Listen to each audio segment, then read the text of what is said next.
नमस्कार दोस्तों। आशा करता हूँ आप सभी लोग स्वस्थ एवं सुखी होंगे। आज की वीडियो में मैं एक छोटा सा प्रसंग रामायण से लेके आया हूँ।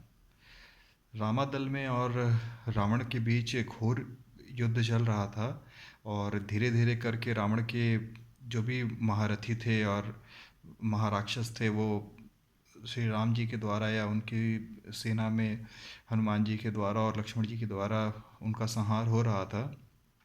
आज बारी थी कुंभकर्ण की।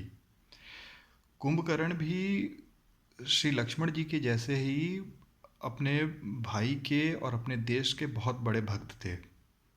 उनको पता था कि श्री रामचंद्र जी कोई साधारण इंसान नहीं है, वो स्वयं नारायण जी का अवतार हैं और वो अनंत शेष श्री लक्ष्मण जी को और जगत जननी माँ जगदम्बा के साथ उन्होंने धरती पे रामावतार लिया है। तो इसलिए वो लड़ने तो जा रहा था, लेकिन उसको पता था कि उसकी मृत्यु निश्चित है, लेकिन वो इस बात से संतुष्ट भी था कि नारायण जी के हाथों मर के उसको मोक्ष की प्राप्ति होगी। और वो अपने भाई का आशीर्वाद लेके अर्थात रावण का आशीर्वाद लेके वो रामादल से लड़ने के लिए जाता है और बहुत ही घनघोर तरीके से युद्ध करता है और अंत में श्री रामचंद्र जी के हाथों वो वीर गति को प्राप्त होता है। कुंभकर्ण के आने से लेके लड़ने तक की सारी घटना के बाद, उसके वीर गति प्राप्त करने के बाद रावण की सेना में तो दुख की लहर फैल जाती है और लंका में भी घनघोर दुख व्याप्त हो जाता है।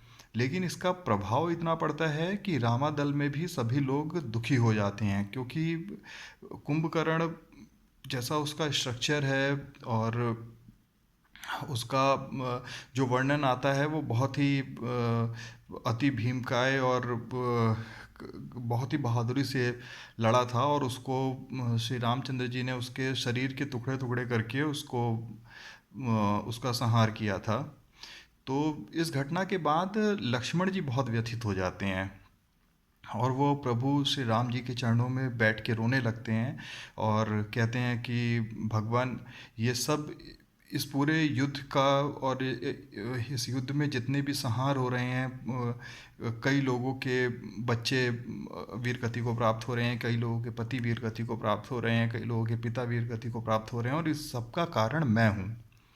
अगर जिस दिन आपने मुझे आज्ञा दी थी कि मुझे पंचवटी में माता जानकी जी की रक्षा करनी है, वहाँ पे पहरा देना है, उस दिन अगर मैं सीता माता की बात को ना मानता और उनकी आज्ञा की अवहेलना कर देता और मैं जंगल में वो जो माया मारीच की माया के द्वारा जो आवाज़ आई थी उसके पीछे मैं ना जाता, तो ये सब घटनाक्रम नहीं होता, क्योंकि फिर मेरे रहते हुए तो रावण माता सीता का हरण कर नहीं पाता और ये सारी घटनाएं जो हैं ये सब मार काट जो है, खून खराबा, ये सब कुछ भी नहीं होता और हम लोग आराम से अपना समय पूरा करके 14 वर्ष का वनवास पूरा करके अयोध्या चले जाते।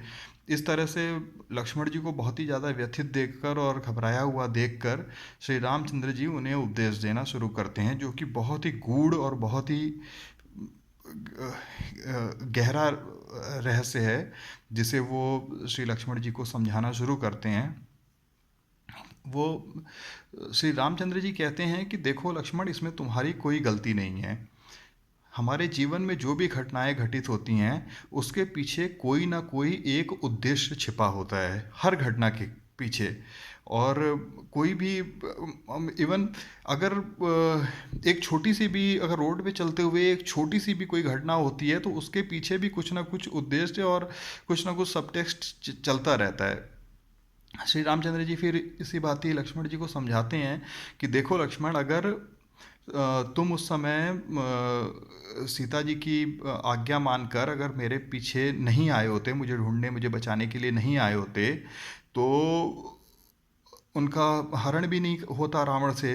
अगर रावण के द्वारा उनका हरण नहीं होता तो हम लोग पंचवटी छोड़कर कहीं पे जाते नहीं। अब हमारा कुछ ही समय बचा था हमारे वनवास को पूर्ण होने में, तब हमें ये जो मुझे तुम्हारी भांति और भरत की भांति और शत्रुघ्न की भांति जो मुझे अत्यंत प्रिय है, मेरा प्रिय भक्त हनुमान, इनसे मेरी भेंट कैसे होती।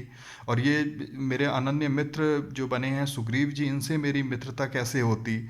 और फिर हमें जो ये सारी घटनाक्रम का जो हमें आगे पता लगा है कि धरती पे इतने सारे राक्षस आ चुके हैं और जिन्होंने अधर्म का साम्राज्य अपना फैलाया हुआ है, जो मनुष्यों को तो मनुष्य ऋषि महर्षि और देवताओं तक को भी जो जाके परेशान कर रहे हैं, आखिर में इनका संहार कैसे होता, हमें विभीषण जी जैसा दोस्त कैसे मिलता।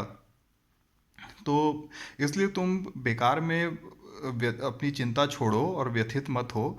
हर हर कारण के पीछे, हर घटना के पीछे कोई ना कोई गूढ़ कारण छिपा होता है, और इसलिए तुम अपने आप को परेशान मत करो।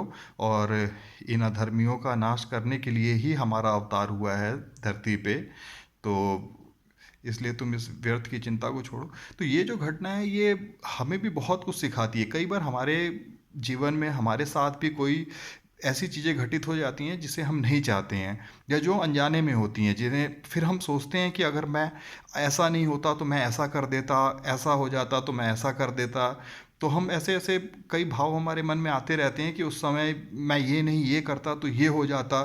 तो वो आखिर वो होता ही नहीं, क्योंकि जो होना था हुआ तो वही है, क्योंकि उसके पीछे जो सब टेक्स्ट है, जो चीज़ें घटित होनी है वो अपने क्रम से ही होंगी। तो हमें जो भी हमें अपना कर्म अच्छा रखना चाहिए, और उसके बाद जो भी घटनाएं होती हैं, जो भी घटित होता है हमारे जीवन में, तो उसको हमें सहर्ष स्वीकार करना चाहिए, और उसके बाद हमें आगे बढ़ते रहना चाहिए।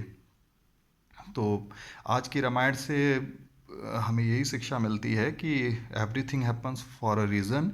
हर चीज़ के पीछे कोई ना कोई कारण होता है, उसको हमें स्वीकार करना चाहिए, प्रभु की इच्छा मान के हमें आगे अपने सत्कर्म जारी रखने चाहिए। जय श्री राम।